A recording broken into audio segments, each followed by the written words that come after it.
should not kill yourself.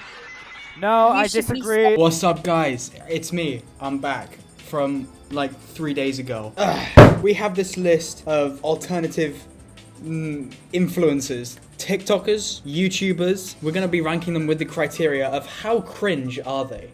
How cringe are they? 5 categories, okay? One being not cringe. Kinda cringe. Cringe. Can you see where this is going? Very cringe. Oh my god, bro. Oh, hell no, man. What the fuck, man? Okay, those are the categories. Okay.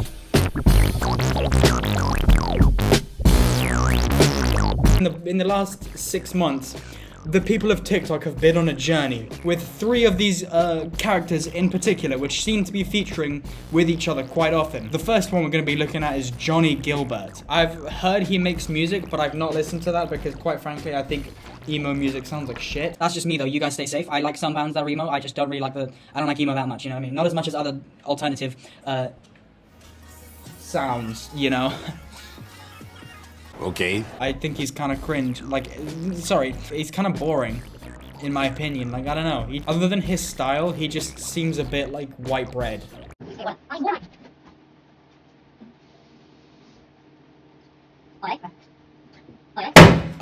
Now me when I'm editing is gonna have to like resist the urge to put a fucking Fortnite chug jug sound effect over this.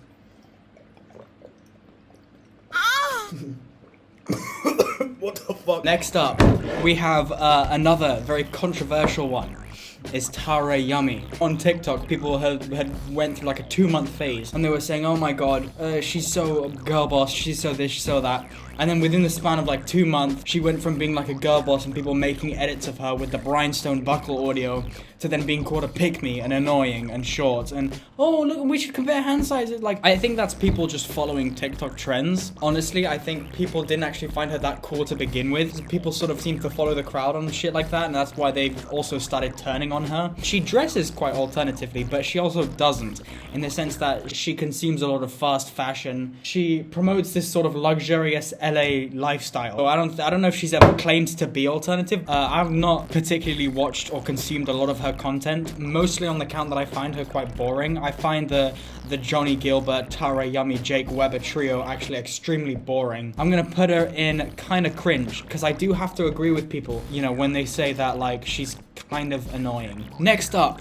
Kevin Crow. I must admit, his TikTok, it is a little bit cringe. I get that it's satire, but I don't think, you know, just because it's satire doesn't sort of save it from being cringe. Satire humor is a lot more funny when it comes across as believable, rather than just straight up like goofy, saying something in a goofy voice so that people know that you're being satire. Kevin Crow makes a lot of content where he like makes fun of emo people from a preppy perspective, you know, but he does it in a really goofy voice, like which, like, I don't really find that funny. If you look at his Twitter though, I think his Twitter is fucking so funny. I love his Twitter so much. It makes me laugh like every fucking time I see something on his page. Like, the kind of satire humor on his Twitter is a lot better than the kind of satire on his TikTok. So if you want to check this guy out, please go to his Twitter, because I find that so much funnier. Sueco. Sueco is one of these musical influencers who promotes a lot of his music on TikTok, you know, and he gives the same vibe as like TX2. He seems to just sort of be jumping on the bandwagon of making alt music, because in like 2020 or 2021, this dude was on TikTok promoting his like rap, and I guess that didn't work out, and now he's moved on to doing like alternative music, you know, kind of like MGK, in the sense that he just sort of seems like he's not actually doing it out of passion. He's doing it trying to chase that bag, which wouldn't ordinarily be a problem if it was with any other kind of musical genre, but because he's focusing on a musical genre which is completely opposed to his, it strikes me as very like poser, in the sense that he seems to try to be capitalizing off a musical subculture which is completely against anti-consumerism and anti-capitalism. Did I just make the song of the summer? And then cue some like really awful fucking pop punk hyper-produced song. He seems kind of industry planty as well, because I can remember him just sort of popping out of nowhere in like 2021 with like 2 million followers on TikTok or something, I don't know. We have Jake Weber. Okay, now we can unify them in the unholy trinity, finally, with Tara Yummy, Johnny Gilbert and Jake Weber, sorry. The reason I put him at kind of cringe, and I'm tempted to put him in very cringe, actually. He tries to come across as punk to what I would say is a very young audience while promoting a lavish LA lifestyle. Oh my god, bro. Promoting a lavish LA lifestyle. She promotes this sort of luxurious LA lifestyle. Luxurious. You know, for example, like how you gonna have an anarchy tattoo symbol tattooed on your arm while driving a Tesla? His music is kind of ass as well. MGK, very cringe as well. Number one, talking about fucking minors isn't actually a very good thing to do. I don't care what my first celebrity crush was, because right now it's Kendall Jenner. Damn it, I said that so many times. I hope that I'm snagging that. Don't let me move to LA. Oof. I'm finding her. Counting down the days until she's 18? I'm not waiting until she's 18. I don't know. I'm 23, dog. Like, I'm not like a creepy. I'm not waiting until she's 18. I'll go now. You start doing rap, and then you joke about trying to Eminem's underage daughter, and then he destroys you in a song. So you move on to like rock, and then you joke about Slipknot running around in gimp outfits or something like that. I don't know. Corey Taylor blows you out the water, and then you try to move on to like pop punk, and that's going horrifically as well. Can I just say that? Carolyn Carr, if you don't know, is this TikToker who has gone viral for sort of adopting a gothic or punk style and making a dogshit cover of what I think is a dogshit song. I don't know why people are obsessing over the song. She made a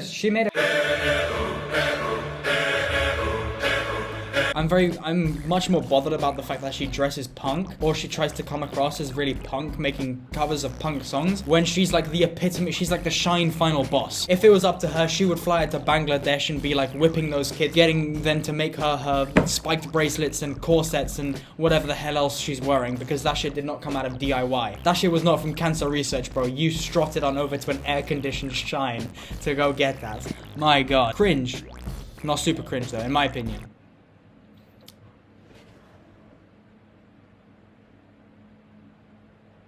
Yo, I'm haunted, bro, for real. I think I'm haunted, actually. Heavy metal horror man. Guess what, guys? Not cringe at all. I fucking love this guy. I love him so much. I love the fact that you cannot get a normal screenshot of this dude. Every screenshot, every frame of this guy's TikToks are just so batshit insane. Like, why is he so red? I don't understand. He gives such a good vibe of just him, like, dancing like a little gnome around his garden to some, like, Slayer. Zombie punk. You know what I'm gonna put it at? Oh my god, bro. Oh, hell no, man. What? Zombie punk, bro?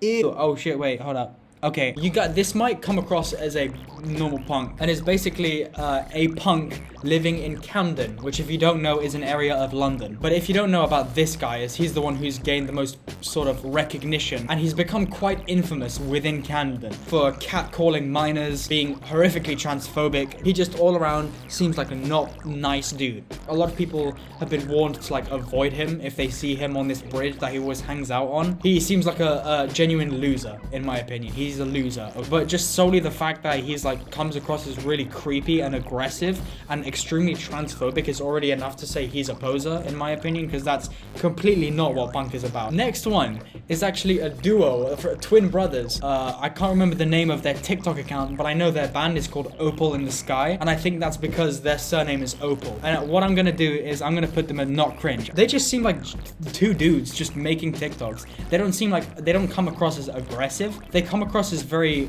welcoming to other people who are more new to metal, which I think is what heavy metal needs. We don't need more people like Blake Arendelle who will shame others for not being as experienced or as knowledgeable within heavy metal. We need to be more welcoming to people who are more new, or rather than rejecting them and gatekeeping just because you think you're superior, you know what I mean? Everyone hates these guys, and I check them out, and it just seems for no good reason people hate them, other than the fact that they're a poser because they don't instantly hate or have a grudge against people who enjoy new metal or enjoy metalcore. Next up is Brandon Brutal. He's so unintentionally funny in his videos, I can't describe it. He has this aura that, like, just watch this. Guess what I just bought? Let's see. Yeah, I got a pizza.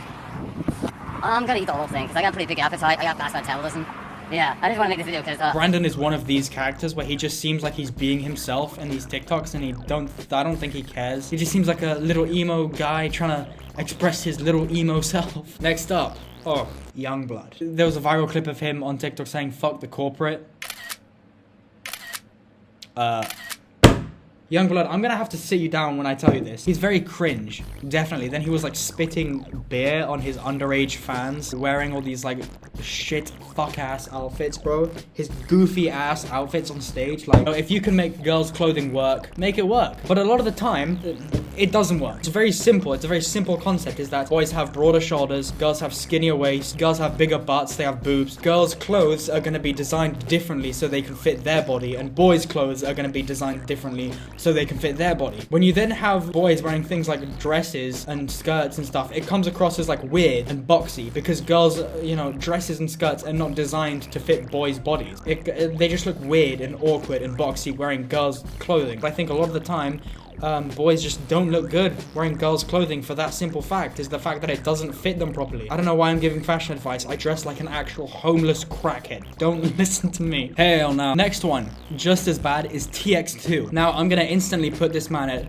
Oh, God. Oh, hell no. He's done everything from sexualizing alternative women, glamorizing self-harm. I cannot emphasize enough how obvious it is that he did not grow up alternative. He's like contributing to this sort of phenomenon where people sexualize alt women, and the fact that he's like joking about goth dummy mommies. If you're alternative and you joke about goth dummy mommies, I'm gonna knock on your door and I'm gonna do something in front of you that is gonna change the trajectory of your life forever. Watching his videos, it makes me cringe so hard. I wanna explode his head with my incel rage. Talks about, I'm a 5'4". Just shut the fuck up. Next one.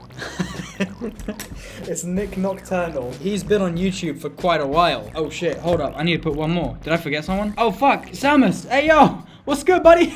You goofy little Samus. Let's talk about Nick Nocturnal. I used to be a big fan of his videos. That's not to say I'm not anymore. You get a little older, you get a little wiser, and you get the sense that Nick Nocturnal maybe doesn't know a whole lot about metal. And he assumed that Sabaton was war metal because it uses like tanks. I think he's interchangeable with these two. I'm gonna put him at cringe. Okay, maybe he is here, because I don't want to describe him like these guys, like being cringe or whatever. Next one, and this is my personal favorite, I think, out of all of them, is King Cobra JFS. He's very cringe, but not in the way that you think. The reason I put this guy at very cringe, okay, is because King Cobra has a series where he does like awful cooking. He is like the K's Cooking of America, except that was me. Okay, he has a history of eating very bizarre foods which he cooks himself. He's not the most hygienic of fellas. He has sort of built a following of being like an alternative metalhead rocker type guy. His videos make me genuinely cripple up in disgust when I watch his cooking videos. He's one of my favorite like characters on this list, but he is a very cringe just because his videos make me physically cringe. Koolia. This guy, not cringe. His videos are short enough to grab the attention of my toddler-ass attention span. If you've got brain rot like me, you would very much enjoy Koolia's series where he talks about different types of music. The stuff that got me into his channel was the alternative music, but he doesn't just do alternative music, he does all kinds of music. He's a big music geek kind of guy. Next up is a character called Blake Arendelle. He makes like videos which admittedly are kind of funny, dissing like poser kids on TikTok, and by poser I mean anybody who enjoys nu metal. So yeah, for that he's like really cringe. So his videos are funny until you realize he's a grown-ass man shitting on little kids for liking Slipknot. I can't believe you actually get that upset over people like listening to a different musical genre as you. Oh, bro. You're gonna look back on those videos and cringe once you grow a pair of balls, Mr. Arendelle. The ones went from listening to nu metal straight to listening to black metal. What's pretty funny about this guy saying who is and isn't a poser, I noticed something looking through his TikToks. I was looking at some of his stuff, and it seems like he's a big Pantera fan. Before you get old man and start typing, I love Pantera. I'm not about to say Pantera is a poser band or anything like that. Come on, Justin Wang. But it seems to me like in a lot of his videos, you get him. He's very clearly trying to make his voice sound like Phil Anselmo. Like, not just the accent, because he's probably a southern guy, but the inflection, the tonality. He doesn't do it in every video, but sometimes when he's talking lower and slower.